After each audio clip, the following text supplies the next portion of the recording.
coming off a national championship and having the struggles that you did. Can you say that? I can't. Yeah. What was it like last year, coming off a national championship and having the struggles that you did? How'd you kind of handle that? You know, like the outcome of last year, you know, it didn't turn out how we wanted to turn out. But I feel like we finished strong. And I feel like that's all important at this moment, you know, and I feel like that right there going to, you know, help carry it into next year as well. Well, pretty much this year. And obviously beating Ohio State was the highlight. Yeah. Can you describe what that meant to that team and what it means moving forward this year? I feel like that game right there, it meant a lot as like to our team. Also to the university as well. You know, going on the road at Ohio State and pretty much, being the talk that we was going to lose that game because we was like like 6-5 at the time, and I think 7-5 at the 6-5 at the time.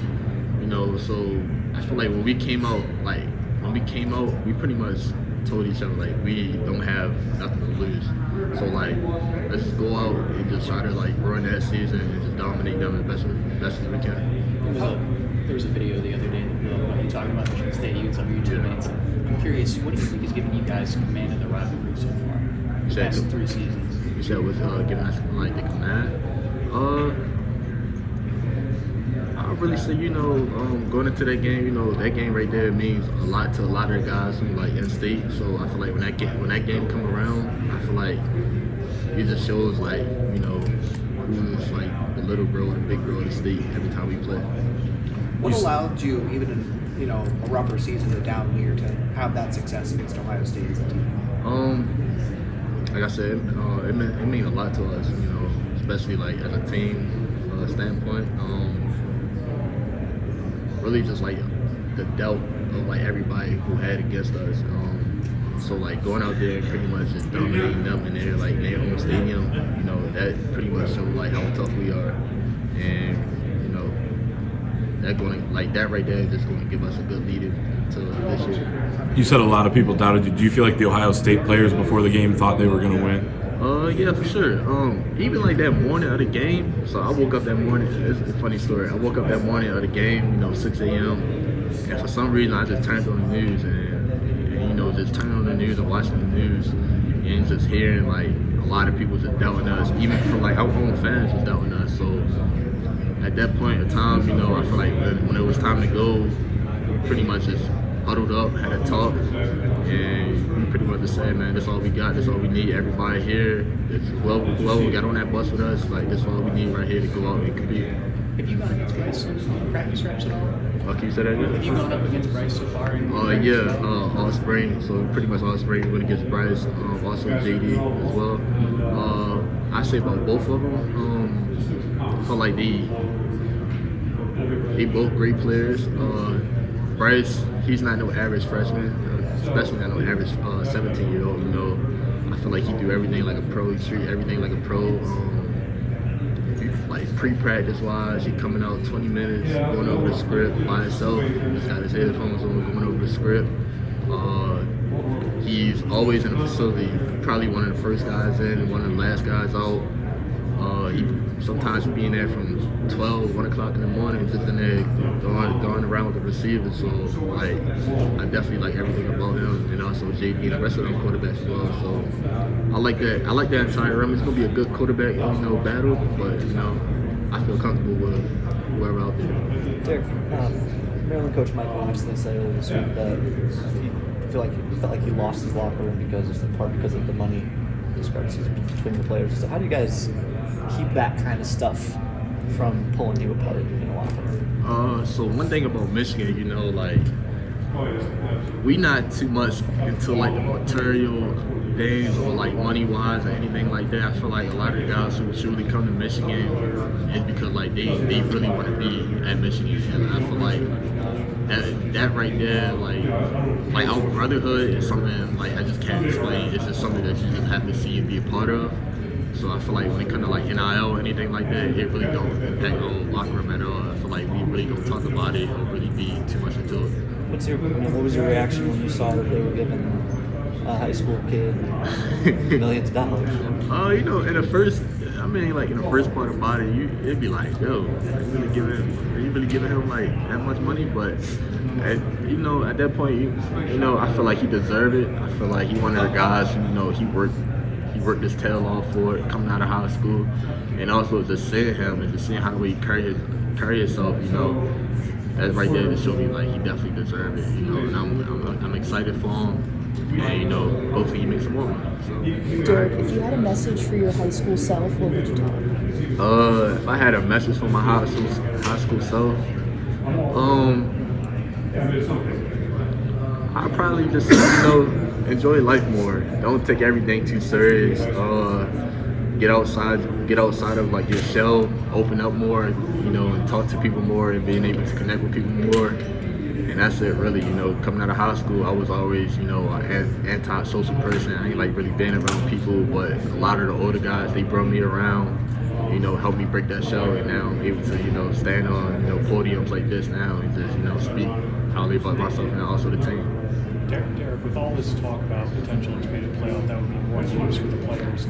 I'm curious, like, what kind of voice do you think people like yourself should have in this process, knowing that you're going to be the ones putting your bodies on the line? I feel like now that like the playoffs like extended,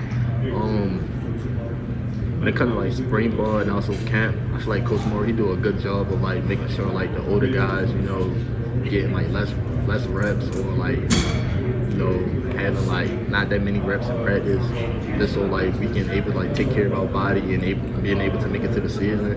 Because I feel like Coach Moore, he one of the coaches who knows how much wear and tear, how much running around that we do, how much stress that put on our body. So I feel like he do a good job of taking care of us.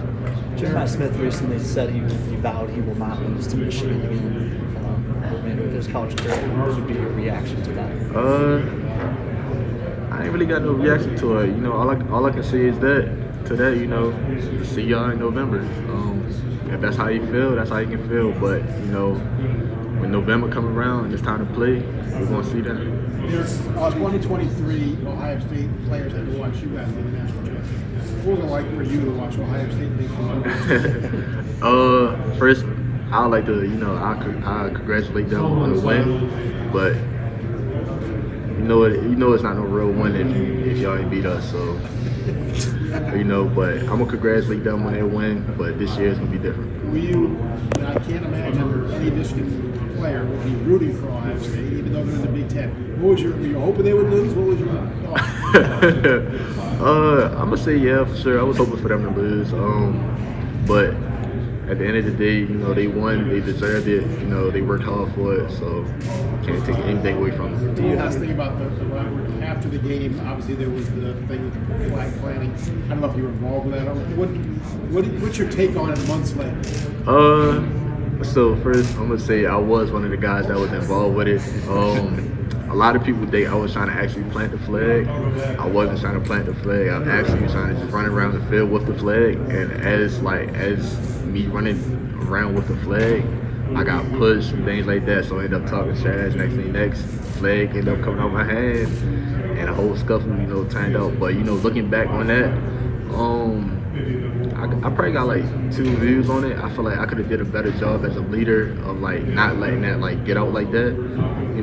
Pretty much just celebrating with my teammates and things like that. But at the same time, it's like I feel like that right there is pretty much why people come to Michigan or Ohio State is because of rivalries and atmosphere like that. I feel like that right there is going to be a good league going into this year again. You mentioned it's not a real national title if they didn't beat you guys. Is it a point of pride for you and your team that you put that blemish on their national title season? I really want to say it's pride. We just know like if you on either team or a fan or part of like either team, you just know how important that game is. And with this like playoff extension, if the playoff extension wasn't around, they wouldn't have won the national championship. So we pretty much look at it like, hey man, like y'all had a nice little easy little run, but we helped y'all along the way. So we pretty much helped y'all build back up.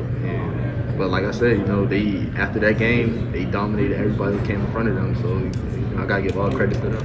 What do you think about the law that Ohio introduced about no flags? You know, it's actually crazy. For like a whole month straight, they had a picture of me like, with the flag on the field, and they pretty much just said like criminal or something like that under the picture. I'm like, bro, wow, like I'm a criminal now just because I try to, you know, run around with a flag or plant a flag. I feel like that's actually crazy, but all I gotta say, man, hey, that's Ohio for you. That's Ohio for you, man. That's all I can say. Is TJ guy getting slept on a little bit? What have you seen from him that gives you confidence? For sure. You know, TJ, one of them guys who, like, I feel like if you're a younger guy, I'll for sure point you in his direction. Like, look at him. Like, TJ been here 5 years, you know, 5th-year grad. He patiently waited his time. You know, he had a lot of maturity, you know, to like grow up off and things like that. I feel like now he's like he knows his worth. And I think he's just ready to just show the world like who is TJ guy. You know, just working out with him and working with him and talking with him. You know, I feel like I learned a lot from him as well. You know, and I just feel like he's just ready. That's all I can really say. I just feel like he's ready and he's definitely going to show, you know, the Big Ten and also college football who he is. The Indiana game seemed like his best game. He was pretty dominant in that second half. I would say really like, I wouldn't even say Indiana. I would really say Washington. I feel like Washington was the game where everything just popped. You know, Minnesota game, Josiah got hurt and he stepped up and played a lead role on that defense that game. And then I ended up getting hurt and he came out Washington and then just went crazy and dominated the game. But one thing about with TJ is like, he know the defense so well, so we could put him pretty much everywhere. We could put him at safety, linebacker, put him at corner, D tackle. He's gonna go out there and he's just gonna play and just perform. That's one thing I like about TJ. He just loves football and he loved the game and he loved to study the game. So I'm proud to, you know, play across from him, and I'm ready just to, you know, dominate every game with him. What about Dom and Cam Brandt? What have you seen from them? So Dom and Cam, you know, I'm pretty much excited for them too, you know, going into this year. And, you know, like, with our defense, also our defensive line with Coach Espo, he like to, you know, rotate us a lot. So I'm really excited for them guys to, you know, come out, you know, and also be in this rotation and also, you know, stepping up and being like one of the leaders, like the leaders in their class. And, you know, I feel like they worked hard for it, they grind hard for it, they kept their head down. They pretty much been a sponge since the time that they have been here in Michigan and learned from a lot of guys like myself and a lot of guys from the past. So I feel like them boys are just like hungry and just ready to play. Derrick, you played with Elijah Surratt. You played with Elijah